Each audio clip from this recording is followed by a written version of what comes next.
تقریر نہ کر، سوال کر۔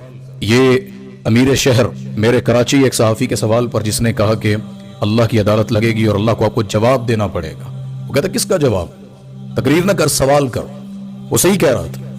آپ کس کے سامنے تقریر کر رہے ہیں؟ گلاسز لگا کر سیکیورٹی کے ساتھ بڑی گاڑیوں پر، کہ جن کی گاڑیاں ان گٹروں کے اوپر سے گزر بھی جائیں بغیر ڈھکن والوں کے تو ان کو پتہ نہیں چلتا، اس کے سامنے آپ کہہ رہے ہیں کہ آپ کو اللہ کو جواب دینا ہے۔ وہ صحیح کہہ رہا تھا۔ جاہل ہم پر مسلط ہیں، ان کے پاس کوئی حیثیت نہیں ہے، بے حس مردہ ضمیر لوگ ہیں، انسانوں کی کوئی ویلیو نہیں ہوتی ایسے لوگوں کے آگے۔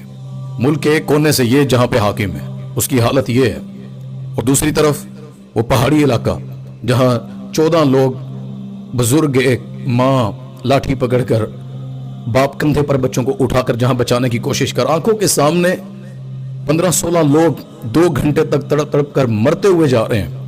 یہاں کچھ نہیں بچا، کچھ نہیں کر سکے، صرف افسوس کر کے تھوڑا سا حصہ پیسے دے کر ان کے دکھوں کو مٹانا چاہتے ہیں۔ یہ ابراہیم جو بچہ 3 سال کا کراچی کے اندر ماں کا ہاتھ چھوڑا اور باپ کی سواری دیکھی، بچے ہوتے ہیں نا بھاگ پڑتے ہیں کہ ابو آئے ہیں تو اس پر بیٹھنا چاہتے ہیں سواری پر بھاگ کر، لیکن اس بیچارے معصوم کو کیا پتا تھا کہ ماں کی انگلی چھوڑ کر جس باپ کی طرف جا رہا ہے اس کے درمیان موت کا کنواں اس کے لیے منہ کھولے ہوئے کھڑا ہے۔ آپ اس سسکیوں کو سن سکتے ہیں یا سنا سکتے ہیں ان کو کہ وہ بچہ اس گندے پانی میں 3 سال کا بچہ جسے تو یہ بھی نہیں پتا کہ ناک پہ ہاتھ رکھ کر بچنا ہے، ہاتھ پاؤں کیسے مارنا ہے، وہ معصوم اور ماں تڑپ رہی ہے، ماں چلا رہی، کیا کرے، کس کو بلائے؟ مجھے پتا چلا کہ وہ جس سرکاری ادارے کو لوگوں کو ریسکیو کے لیے بلا کر لائی ہے اس سے 15,000 روپیہ طے ہوا ہے۔ وہ ساری رات وہاں پر ماں سے قیمت طے کر کے، اور گورنمنٹ آ رہی ہے جا رہی ہے، صبح اٹھ کر پوچھا جائے گا۔ یہ میرے کراچی دن چڑھے جب بچہ مر چکا ہے، آ کے کہتا ہے یہ فلاں ایم کیو ایم کی غلطی لگتی ہے، وہ کہتا ہے نہیں چیئرمین جماعت اسلامی کا ہے اس کی غلطی لگتی ہے، میرے کراچی کی ذمہ داری تھوڑی ہے ڈھکن لگوانا۔ انا للہ و انا الیہ راجعون۔ تم کس چیز کو حکمرانی سمجھتے ہو؟ اللہ جس چیز کی ذمہ داری دے دے اس کا سوال ہوگا، اس کا پوچھا جائے گا۔ عمر ابن خطاب رضی اللہ عنہ کی مثال یہ سارے حاکم دیتے ہیں، لیکن عمر رضی اللہ عنہ جیسی آپ حاکمیت کر سکتے ہیں؟ ایک صحرا میں ایک عورت کو بچوں کو بھوک سے ایسے دلاسا دے کر سلاتے دیکھا کہ خالی ہنڈیا آگ پر یہ ایسے ماں پکا کر سہارا دے رہی اور بچے سوئے ہوئے بھوکے، اور عمر نے جا کر پوچھا تو تڑپ گئے، کہا خیریت تو ہے، آپ مسافر ہیں، کہاں جا رہے ہیں؟ کہا فلاں شہر جانا ہے، بس سفر میں حالت یہ ہے کہ زیادہ راہ نہیں ہے۔ اور عمر رضی اللہ عنہ اپنے بیت المال میں گئے، گھی اٹھایا، چینی شکر جو اٹھا سکتے تھے سامان سارا راشن اٹھایا، تو جب اسے کندھے پہ اٹھانے لگے نا تو غلام اسلم آ گیا، کہتا ہے امیر المومنین مجھے حکم کریں، میں بے شک آپ کی طرف سے ہی ہے، آدھی رات کو آپ کی طرف سے ہی ہے، آپ اپنا حق ادا کر رہے ہیں، لیکن میں غلام ہوں، مجھے حکم کریں۔ ایک ہی جملہ کہا تھا اگر تو عمر رضی اللہ تعالیٰ عنہ کا قیامت کے دن بوجھ اٹھا سکتا ہے، میرا حساب اللہ کو تو دے سکتا ہے تو پھر اٹھا لے۔ یہ حاکم تھے، کتا پیاسا مر جائے، اتنی دفعہ معروف یہ بات تم لوگوں نے زبانوں پر دہرائی ہے، انسان کی جس کی بیت اللہ سے زیادہ قیمت ہے۔ ایک ناحق قتل میں نبی پاک صلی اللہ علیہ وسلم نے فرمایا کہ ساری دنیا بھی اس میں شامل ہوئی نا، ساری دنیا 8 ارب لوگ ایک ناحق قتل میں شامل ہوئے نا، اللہ کو نہیں فرق پڑتا، اللہ اس کے بدلے میں سب کو جہنم میں ڈال دے گا۔ بِأَيِّ ذَنبٍ قُتِلَتْ، یہ بچے، یہ معصوم، یہ کلیاں جو مارے جاتے جو اس کے سبب ہیں، ان سے اللہ سوال کرے گا۔ میں اپنی اس بہن کو، اس ماں کو، ابراہیم کی والدہ کو ایک بات سنانا چاہتا ہوں۔ میری بہن، کوئی بندہ بھی، کوئی عالم بھی آپ کو نصیحت کر سکتے ہیں، صبر کی بات، صبر کی تلقین کر سکتے ہیں، لیکن آپ کے دکھ کا مداوع کوئی نہیں نبھا سکتا ہے۔ آپ کا جو درد اس ماں کے آنکھوں کے سامنے جو بچہ مرا ہے، وہ ایک دفعہ ماں نہیں مرے گی۔ اس بچے کی پیدائش پر اسے جو تکلیف ہوئی ہے، جس کی اللہ نے کہا کہ ساری عمر کوئی اس کی قیمت نہیں ادا کر سکتا، یہ جو موت ہے نا اس کی، اب یہ ہر پل ہر روز اسے مارے گی۔ یہ تو خودکشی اسلام میں حرام ہے، ورنہ مائیں ایسا صدمہ نہیں برداشت کر پاتی، مائیں نہیں سہ پاتی۔ وہ 3 سال کا معصوم بچہ، کس کو ہم سمجھائیں، کس کو؟ ہم نے خود ایسے حاکم لا کر کھڑے کیے ہیں جن کو نہ ہماری عزتوں کی پرواہ ہے، نہ ہمارے معصوم سے بچوں کی پرواہ ہے۔ کبھی ٹینکر کے نیچے، کبھی گٹروں کے اندر، کبھی سمندر جو چند قدموں کے اوپر دریا جو ہے، وہ ندی نالا جو ہے اس کے اندر سامنے لاشیں بہہ جاتی ہیں۔ کبھی ہمارے شہروں کے اندر کوئی پتہ نہیں کس کے ساتھ کیا حادثہ ہو جاتا ہے، غریب مر رہے ہیں، یہ ہمارے حاکم ہیں۔ میں اپنی بہن کو بس ایک وہ پیغام ضرور سنانا چاہوں گا. میں نے بات نہیں کرنی تھی, یقین جانے میں نے کہا زندگی موت اللہ کے ہاتھ میں, حادثے ہو جاتے ہیں, لیکن اتنی بے حسی اس امیر شہر کی. کہنے لگا کہ تقریر نہ کر, سوال کر. کیوں؟ اس میں اس نے کہا تھا ایک عدالت اللہ کے ہاں بھی لگنی ہے.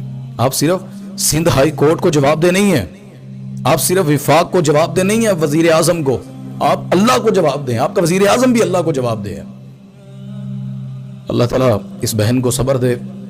انشاءاللہ اللہ تعالیٰ کسی کے دکھ کو اس کو ایسے ضائع نہیں کرتا. اللہ جنت میں ملوائے گا اس بچے کے ساتھ. آپ کا حدیث میں آتا ہے جس کا معصوم بچہ اس طرح فوت ہو جائے, اس ماں باپ کا جنت پر یہ بچہ انتظار کرے گا اور ان کو جنت لے کر جائے گا. اللہ آپ کے لیے جنت کا سبب بنائے اور آپ کو صبر جمیل عطا فرمائے. مجھے بخاری کی وہ حدیث یاد آ گئی بچے کی موت پر. نبی پاک صلی اللہ علیہ وسلم ایک رات دعا کرتے ہیں, اللہم بارک لہما, اللہ ان دونوں کے لیے برکت عطا فرما. یعنی رات کا ذکر, اللہ ان دونوں کی رات میں برکت عطا فرما. یعنی اس سے محدثین نے جو لکھا ہے کہ اللہ ان کی زندگی میں, ان کی اولاد میں اللہ تو برکت عطا فرما. یہ دعا پتہ کیسی تھی؟ ام سلیم جو ہے نا, ابو طلحہ انصاری رضی اللہ تعالیٰ عنہ کی بیوی, صحیح بخاری میں حدیث ہے. ان کا چھوٹا سا ایک بچہ تھا, تو اچانک گھر میں کوئی مسئلہ بنا, بچہ بیمار ہوا, فوت ہو گیا. گھر والے پریشان ہیں, سارے رشتہ دار پریشان ہیں. ابو طلحہ انصاری رضی اللہ عنہ باہر گئے ہوئے تھے, گھر سے دور تھے. جب وہ رات کو واپس آئے نا, بیوی نے شور نہیں کیا, بچے کو نہلایا, اس کو کفن پہنایا, ایسے سائیڈ پر یا دوسرے کمرے میں اسے چارپائی پر سلا دیا, اوپر چادر دے دی. رات کا پہر تھا, باپ گھر آیا ابو طلحہ انصاری رضی اللہ تعالیٰ عنہ. پتہ نا جب باپ گھر آتا ہے تو سب سے پہلے اولاد کا پوچھتا ہے. ایک اللہ نے محبت رکھی, ساری دنیا سے باپ لڑ کر آئے, بیٹا جو ہوتا ہے نا, اولاد ہوتی ہے, اسے دیکھ کر دل باغ باغ ہو جاتا ہے. لیکن اس وقت پوچھا کہ میرا بیٹا کہاں ہے؟ فرمایا آرام کر رہا, پہلے سے بہتر حالت میں. اب باپ کو تو ان الفاظوں کا پتہ نہیں لگا, لیکن بیوی بڑی حکمت والی تھی. یہ میں اپنی بہن کو پیغام دینا چاہ رہا ہوں اسلام سے. تیرا درد بہت بڑا ہے, لیکن ایسے درد اسلام میں گزر چکے ہیں, اللہ تجھے ضائع نہیں کرے گا. ام سلیم رضی اللہ تعالیٰ عنہ نے اپنے شوہر کے حقوق پورے کیے, کھانا کھلایا, ان سے باتیں کی, انہوں نے ہم بستری کی. جو بیوی اور خاوند کا حق ہوتا ہے, خاوند کو سکون دیا کہ میرے شوہر کی ضرورت. اس میں یہ نہیں فویلا کیا پتر مریا پہ, بیٹا فوت ہو گیا اور آپ کو چھوڑ ڈالنا شروع کر. حکمت اور ان کا صبر دیکھیں. اللہ اکبر. جب فری ہوئے, صبح فجر کا ٹائم تھا, مسجد نبوی جانا تھا. ابو طلحہ انصاری رضی اللہ تعالیٰ عنہ بیوی سے جب مل کر جانے لگے نا, اٹھ کر غسل کیا, تو بیوی نے ایک سوال کیا. ام سلیم کہتی ہیں اگر کوئی امانت دے کر واپس لے لے, یعنی کسی نے کوئی امانت آپ کے پاس رکھوائی ہے, وہ واپس لے لے, تو اس سے لڑنا چاہیے, اس سے شکوہ بنتا ہے کرنا کہ تو نے چیز دی تھی واپس کیوں لے لی ہے. ابو طلحہ انصاری رضی اللہ عنہ فرماتے ہیں ایسے کیسے ہو سکتا ہے, وہ چیز اس کی ہے, وہ دے واپس لے لے, کوئی شکوہ نہیں بنتا. اب پھر صبر کیجئے گا, وہ امانت اللہ کی تھی, وہ بیٹا وہ رات اللہ کو پیارا ہو چکا ہے. ابو طلحہ انصاری رضی اللہ عنہ فرماتے ہیں آپ نے مجھے پہلے کیوں نہیں بتلایا. وہ بیوی نے درس سیکھا تھا نبی سے, وہ صبر سیکھا تھا, سنا تھا مسجد نبوی سے کہ گھر میں شوہر آئے تو اس کو ایسے وویلے ڈال کر لڑائی جھگڑے یہ نہیں سناتے ہوتے. ابو طلحہ انصاری نبی پاک صلی اللہ علیہ وسلم کے پاس گئے, اللہ کے وسلم نے ہاتھ اٹھا لیے, اللہ ان دونوں کے لیے برکتیں عطا فرما دے, ان دونوں کے گھر پہ برکت نصیب فرما دے.